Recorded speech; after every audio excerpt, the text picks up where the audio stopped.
বন্ধুরা, আজ আমি তন্দুর ছাড়াই তন্দুরি চিকেনের একদম ঘরোয়া রেসিপি তোমাদের সাথে শেয়ার করব, যেটা হবে চাটুতেই।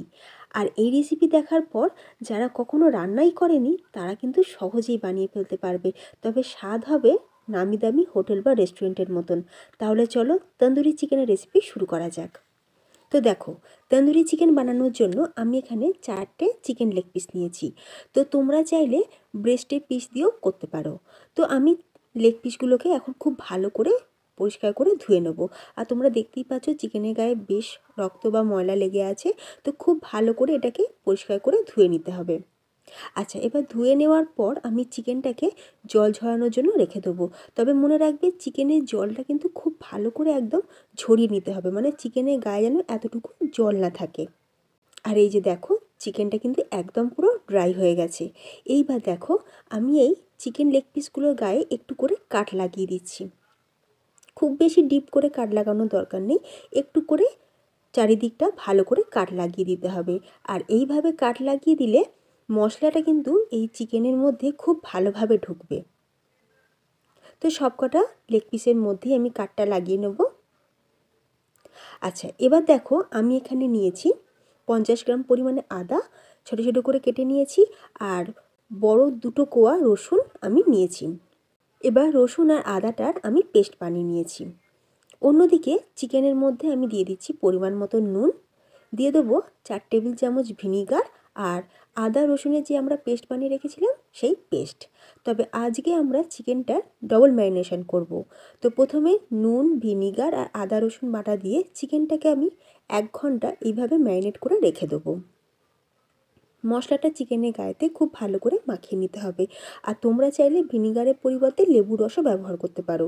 আচ্ছা, নুন দেওয়ার ফলে চিকেনের মধ্যে যে ময়েশ্চারটা থাকে সেটা বেরিয়ে যাবে। আর যেহেতু আমরা লেবুর রস বা ভিনিগার দিচ্ছি, তার ফলে কি হবে, চিকেনটা কুক হবেও খুব তাড়াতাড়ি। আর চিকেনের মধ্যে যে স্মেলটা থাকে সেটা পুরোপুরি চলে যাবে। চিকেনের গায়েতে মশলাটা খুব ভালো করে মাখিয়ে রেখে দিয়েছি। এবার এই ম্যারিনেট করা চিকেনটাকে কম করে 1/2 ঘন্টা রেস্টে রেখে দিতে হবে। আর যদি তোমাদের হাতে একটু টাইম থাকে তো তোমরা 1 ঘন্টাও রেখে দিতে পারো। আচ্ছা, এবার আমরা সেকেন্ড ম্যারিনেশনটা রেডি করে নেব। তো তার জন্য একটা বাউলের মধ্যে আমি দিয়ে দিচ্ছি 1/2 কাপ সর্ষের তেল, দিয়ে দেবো Kashmiri red chilli powder 1 table চামচ, রেগুলারের যে লঙ্কা গুঁড়ো ব্যবহার করি সেই লঙ্কার গুঁড়ো দিয়ে দিচ্ছি 1 টেবিল চামচ, সাথে দিয়ে দেবো 1 টেবিল চামচ ধনের গুঁড়ো আর 1 টেবিল চামচ জিরের গুঁড়ো। আর তোমরা দেখতেই পাচ্ছ সবকটা উপকরণ কিন্তু একদমই ঘরোয়া। আচ্ছা, আর দিয়ে দিচ্ছি 1 টেবিল চামচ গোলমরিচের গুঁড়ো। এবার সব কিছু মশলা দিয়ে খুব ভালো করে একবার তেলের সাথে মিক্স করে নেব।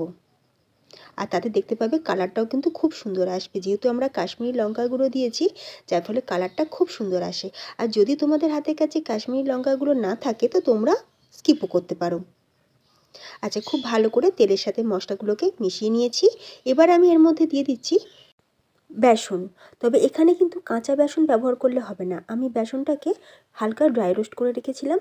তো ড্রাই রোস্ট করে নিলে বেসনটা থেকে খুব সুন্দর একটা স্মেলও আসবে। আচ্ছা, আর দিয়ে দিলাম টক দই। এখানে 200 গ্রাম টক দই আমি একদম জল ঝরিয়ে রেখেছিলাম, মানে পাতলা সুতির কাপড়ে রেখে টক দইয়ের জলটাকে ভালো করে ছড়িয়ে নিয়েছিলাম। টক দইটা দিয়ে দিলাম, আর দিয়ে দিচ্ছি গরম মশলা গুঁড়ো, স্বাদ অনুযায়ী একটু নুনও দিয়ে দিলাম। তবে মনে রাখতে হবে আমরা কিন্তু চিকেনটা যখন প্রথম ম্যারিনেশন করেছিলাম সেখানেও নুন দিয়েছিলাম, সেই জন্য নুনের ব্যবহারটা একটু বুঝেই করতে হবে। এবার সব কিছু দেওয়া হয়ে গেছে, এবার খুব ভালো করে একবার মিশিয়ে নেবো, যাতে দইয়ের কোনো রকম ডেলা ভাব না থাকে। খুব ভালো করে মশলাটাকে মাখিয়ে নিতে হবে। এই যে দেখো, মশলাটা খুব ভালো করে মেশানো হয়ে গেছে। এবার আমি এই মশলাটাকে আমি চিকেনের মধ্যে খুব ভালো করে মাখিয়ে নেব। তো ফার্স্ট ম্যারিনেশন করার পর যদি দেখো যে চিকেন থেকে বেশ জল ছেড়ে দিয়েছে, তখন তোমরা সেই জলটাকে ফেলে দেবে। দিয়ে এবার সেকেন্ড ম্যারিনেশনের জন্য যে মশলাটা আমরা রেডি করে রেখেছিলাম সেই মশলাটাকে খুব ভালো করে মাখিয়ে নিচ্ছি। আর চিকেনের গায়েতে যে আমরা কাট লাগিয়ে দিয়েছিলাম সেই কাটের মধ্যেও মশলাটাকে খুব ভালো করে মাখিয়ে নেব। এবার সেকেন্ড ম্যারিনেশন করার পর চিকেনটাকে অন্তত 2 ঘন্টা রেস্টে রাখতে হবে।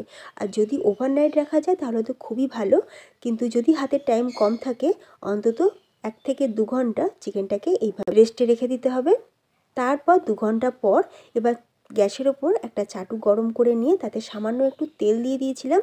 আর যেহেতু ননস্টিক চাটু তাই তেলের পরিমাণটা খুবই কমই দিয়েছি। এবার চিকেনের একটা লেগ পিস নিয়ে আমি চাটুর মধ্যে দিয়ে প্রথমে হাই ফ্লেমে রেখে এটাকে 30 সেকেন্ড কুক করে নিয়েছি। 30 সেকেন্ড পর এবার গ্যাসের ফ্লেমটাকে একদম লো টু মিডিয়ামে করে দিয়ে এবার চিকেনটাকে ভালো করে উল্টে পাল্টে কুক করে নেব। আর চিকেনের যে পিঠের দিকের অংশটা সেটাকেও একটু ধরে নিয়ে ভালো করে কুক করে নিতে হবে, তাতে দেখতেও ভালো হবে আর খেতেও ভালো হবে।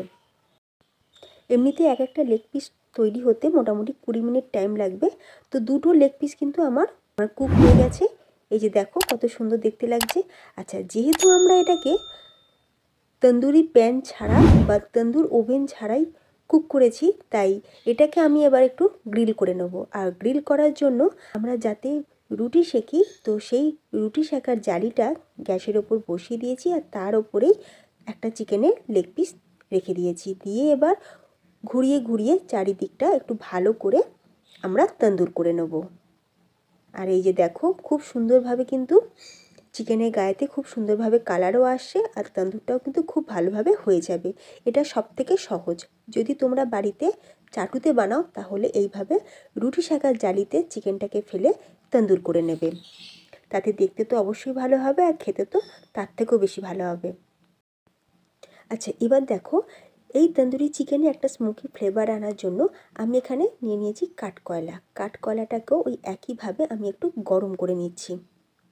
নেওয়ার পর একটা বাটির মধ্যে কাঠকলাটাকে রেখে তার মধ্যে একটু ঘি দিয়ে দিলাম, তোমরা চাইলে বাটারও দিতে পারো। দিয়ে এবার সাথে সাথে আমি চাপা দিয়ে দিয়েছি। তো এইভাবে পুরো কাঠকয়লার যে একটা স্মোকি ফ্লেভার পুরো এই চিকেনটার মধ্যে এসে যাবে। কাঠকয়লা রেখে চাপা দিয়ে 10 থেকে 15 মিনিটের জন্য তোমরা রেখে দেবে। তারপরে গরম গরম সার্ভ করো। সাথে থাকবে গ্রিন চাটনি। আর এই গ্রিন চাটনি আমি বানিয়েছি ধনেপাতা, পুদিনা পাতা, কাঁচা লঙ্কা, আদা, রসুন, সাথে চাট মশলা আর একটু টক দই দিয়ে সব কিছু দিয়ে একসাথে পেস্ট করে গ্রিন চাটনি বানিয়ে নিয়েছি। তাহলে তন্দুর ছাড়াই গ্যাস ওভেনে তোমরা সহজেই তন্দুরি চিকেন বানিয়ে খাও। আর বাড়িতে বানালে আমাকে কমেন্টে জানিও তোমাদের কেমন লাগলো। আজকের এই তন্দুরি চিকেনের রেসিপি যদি তোমাদের ভালো লাগে তাহলে ভিডিওতে অবশ্যই একটা লাইক দিও, শেয়ার করো। তার সাথে আমার চ্যানেলটি সাবস্ক্রাইব করে আমার পাশে থাকার জন্য তোমাদের সকলের কাছে অনুরোধ রইল। তো ফ্রেন্ডস, ভিডিওটা আমি এখানেই শেষ করছি। তোমরা সকলে ভালো থেকো। ধন্যবাদ।